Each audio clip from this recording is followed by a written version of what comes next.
Good afternoon, everyone, and welcome back to Del Mar as we wrap up the 2025 summer meet here in Southern California. I'm Kurt Hoover, back with you for one final weekend of racing. Ryan Anderson joins me for this Friday edition of the Handicapping Summer. And Ryan, first things first, the weather's nice. It's supposed to be a little hot, maybe humid. It's anything but. It's breezy, maybe in the 70s. Picture perfect weather as we wind things down. Yeah, it's perfect. Perfect weather for a really good closing weekend we have on tap. Challenging card, I thought, today. Absolutely, but I like a few spots. We'll take it right from the start. Race number 1, there's a big scratch here, the Philly scratch. Take out the 6 Jewels. 5, go 5 and a hook for $50,000 tag. Yeah, big scratch out there, and the work tab for all these horses is very eh. So I ended up going with a runner with the most amount of experience. That's the number 3 in the mix. Currently your favorite, but Doug O'Neill's really strong with this number. 10 for 31 for maiden special weight to maiden claimers on dirt with the 2-year-old. So I figured that's kind of the strongest number I can go off of. That last effort certainly doesn't disappoint versus open company at the maiden special weight level, so I thought could certainly improve. And I thought the 5, another Juanito, deserved a look as one of the first-time starters who drew the best. Yeah, I'm between 2 and 3. No strong feel whatsoever. Opus won and in the mix. We saw Big Juanito win last week. There's a little Juanito who won a couple years ago. This is another Juanito. None of them are related, but they've all got the same name for King Juan and his family. So 3-2 with not a strong opinion in the opener. Second race tips off the early pick 4, 8, go 5 furlongs on the grass. Yeah, rails out 30 feet for today. I went with the number 5, How Lovely, on top. I thought you're going to get Antonio Fresu at a good price of 6-1. Horse to beat is easily the number 4, Comeback Girl. But I wanted to give How Lovely a shot. Improved first time in the barn for Doug O'Neill. I don't see why this horse couldn't take another step up, and I like the sign that they wanted to protect this horse off that claiming 50 victory. And the time form of the last race had it a lot faster than the 63 buyer. So I think maybe this horse has some sneaky ability, and then Comeback Girl in second has just improved leaps and bounds in every start. So far and away the horse to beat, but I'll try and get a little cute with the 5. You and I are both getting cute because I picked the same horse. I thought How Lovely was visually impressive. I know the number didn't come back giant, but I sure liked the way she kicked turning for home. They took a shot, ran her for 50, so now she's got starter conditions off that bad race. I did pick her on top, and Comeback Girl should get a nice stalking trip for Powell and IU, so 5-4 for me in today's second. Okay, Friday pick 6 time with race number 3. Maiden claimers, good luck here, Ryan. These are some slow horses. Someone's going to get it done today. Someone's got to get it done, and I ended up going with the inside 2 horses. The 1, Tap and Go, is going to be my top pick in here, mainly just because I know you have to get better than the 14 buyer last time out, but that was sprinting. Now we get to stretch out to 2 turns. Your first time again in the barn of Doug O'Neill. Has had a couple really solid works for this level since getting into the barn, and I'm not really scared of your top 3 choices who are 0 for 11, 0 for 11, and 0 for 14. So I thought I'd take a bit of a shot with a horse that's not exposed going this distance and not exposed at the level yet. I did the same thing. I took a home run shot here. I'm going to take a chance with the 7 KG Burglar. It's a case that takes a lot of faith and a lot of watching video, but this horse's first 2 races at Turf Paradise, both times this horse finished well. He galloped out nice. The buyers weren't bad for dirt racing at Turf Paradise. They ran him at Los Al the 4th of July. If you look at his work tab, there was no chance on earth he could be fit. He had a 3/8.5 mile going in. He ran like it. Brought him back last time for maiden 50, made a little run around the turn, pressed the pace, got tired. Decent half-mile move, hits the bottom. Ricardo Jaime, a very capable rider. He's just had some injuries over the years that have kept him from riding.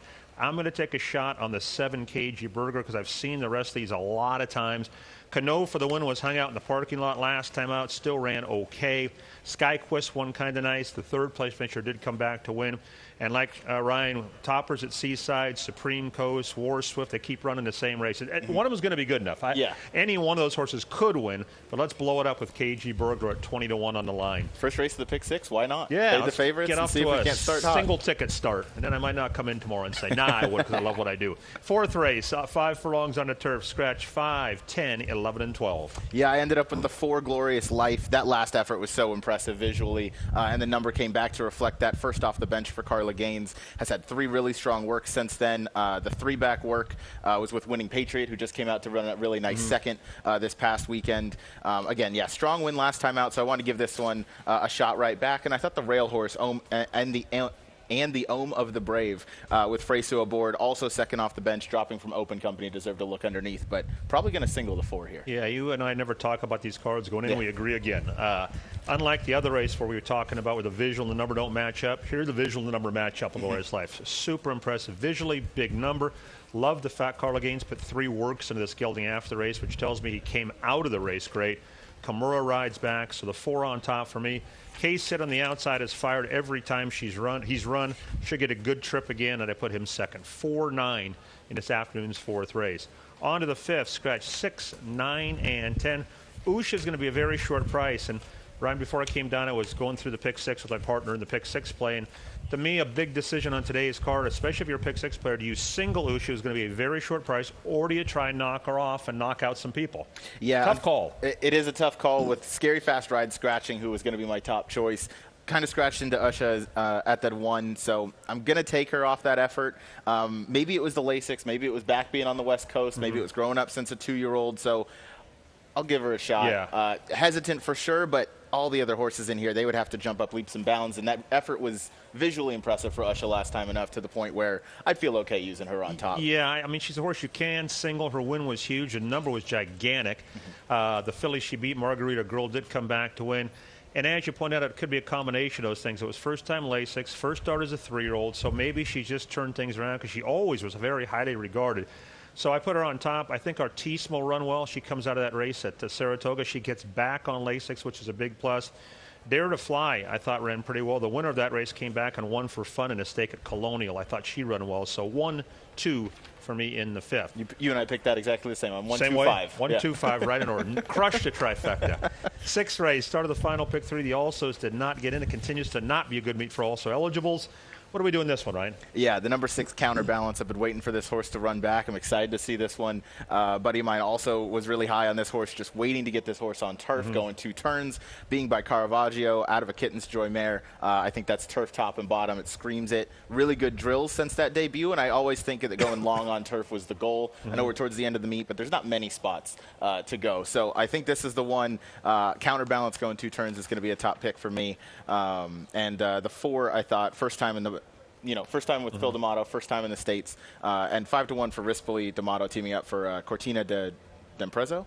Sounds good to me. Yeah. I'll buy. Yeah, I agree with you. I like Counterbalance. This filly was on my horses to watch and bet backlist. I rode Finish Strong. He galloped out in front. Should love 2 turns. Her Dam was a 2-time turf winner routing. There's been 1 next out winner out of that race already, so I put her on top. For second, I thought Olivia had a big look. I don't see a lot of speed in this race. This filly was cruising to the 3/8 pole, and she just kind of fell apart late. I think she'll move way forward with that race. The blinkers come off. Tyler Bays rides for Ryan Hansen. I think she'll be in front unless one of the firsters has speed. I think she might be tough to catch. And then I thought Bourbon Story, an interesting long shot for Hess coming in for the ship and win. Even effort in the debut. He gets Mike Smith to ride. The work tab's good. The 4th place finisher in that race came back to crush. Won a maiden special weight Ellis for fun. So 6, 9, and 10 for me in the 6th. All right, on to the 7th. You were not even born yet when I'm Smoking was running, Ryan. It's so long ago. I was in high school when I'm Smoking was running. But he was an exceptionally fast horse. He was a multiple stakes winner in Southern California. He was among a very good crop of sprinters at that time. To Be or Not, who was Ron Ellis's first big horse, Reb's Golden Ale, Shane Kite, Smoke Out. We're going down memory lane, but that's why it's named the I'm Smoking. Who do you like in the I'm Smoking? Yeah, I'm happy I have some stronger opinions elsewhere because this is a really competitive race. I ended up going with the rail horse, Sammy Davis, just because I think those first 2 efforts were so impressive, and he's built on it.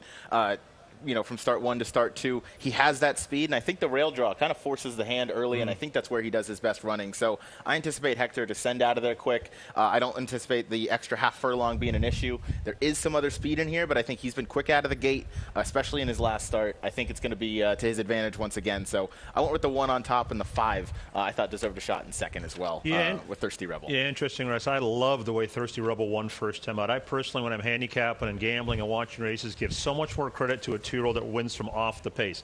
So many times the 2-year-olds make the lead, never look back, and then when they get in a dogfight, you can't find them. This colt broke from the rail, sat behind horses, got dirt in his face. Lescano swung him out at the quarter pole. He blew the field away. 2 next out winners out of the race already. He's drawn right. I like him a lot. So Thirsty Rebel on top for me, and I do respect Sammy Davis. 2 very good wins. He's very fast. To me, those 2 stand out. Saul Elliott and Max Chow, you both make cases for, but I do like Thirsty Rebel. Love the way he won first time out. Also won from the rail on debut, and I believe the rail was something like 0 for 42 to that point in the meet. Going for the sitting behind horses, getting dirt kicked at him. Just sometimes professional debut. Yeah, 2-year-olds don't overcome that all the time. 8th and final, the bottom 3 are out. This is another crapshoot, I thought, Ryan. There's horses who've had chances. There's horses doing things first thing for the first time. How'd you sort it out? Yeah, if you play back the show from July 25th, I'm pretty sure I said the same thing. The breeding on the number 6 French Moonlight is phenomenal for a Calbred. Being by Liam's map out of a Galileo mare, kind of ran in place last time, but for a trainer like Leonard Powell, who doesn't rush his horses back and kind of races them into fitness, I like that. Ran very well, showed a very improved effort. I think second off the layoff now, can definitely take a step forward. Has had really nice works since that July 25th performance. So I'm looking for this one to be a strong lean to close me out in the pick 6 today. Yeah, I like a horse with a little bit of a price, is 7 Pennyworth. Watching her race and looking up her pedigree, this is what she wants to do.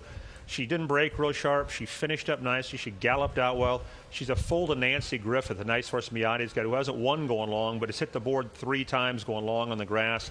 I think this horse will move way forward around 2 turns. I think Ride Gold is going to fire. Draw a line to the last race. To me, that's a case of there probably wasn't a race in the book. Craig Lewis just put him on the dirt. He runs around the track.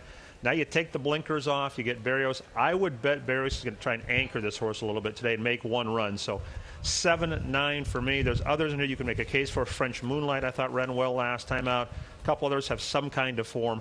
Tough race to get to. 7-9 for me in the 8-10 final. Ryan, as always, thank you for your time. We got 3 days left to make some money, and I'm looking forward to seeing you back again to close out the meet on Sunday. I'm looking forward to it as well. Let's hit the pick 6 today. Sounds good. 2 tickets, yours and mine. There Ryan Anderson has been my guest. Thanks to all of you for watching. 42 minutes from the opener. I'll join you in the paddock in about 20.